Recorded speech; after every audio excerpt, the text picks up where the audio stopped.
কোটা সংস্কারের দাবিতে শুরু হওয়া ছাত্র জনতার আন্দোলনে ব্যাপক দমন-পীড়ন চালায় সরকার। পুলিশ সহ বিভিন্ন বাহিনী ও ক্ষমতাসীন আওয়ামী লীগের সঙ্গে সংঘর্ষে নিহত হয় বিপুল সংখ্যক মানুষ।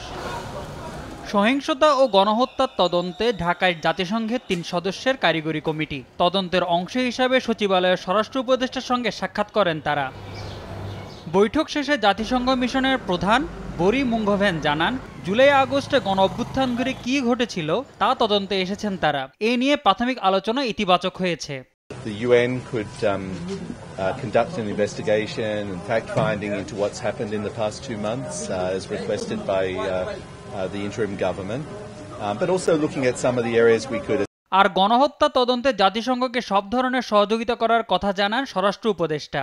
ইউএন মিশনে আমাদের এখনো আমরা কিন্তু অনেক বেশি, তারপরও আমাদের বেশি করে পুলিশ, আর্মি এবং অন্যান্য বাহিনীর সদস্যরা যেতে পারে, তাদের কাছে আমরা রিকোয়েস্ট করছি।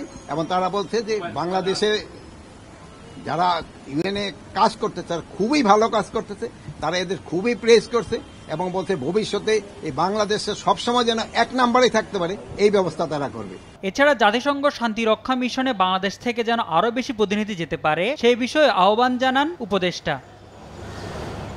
মোহাম্মদ সাকিব, দেশ টিভি, ঢাকা।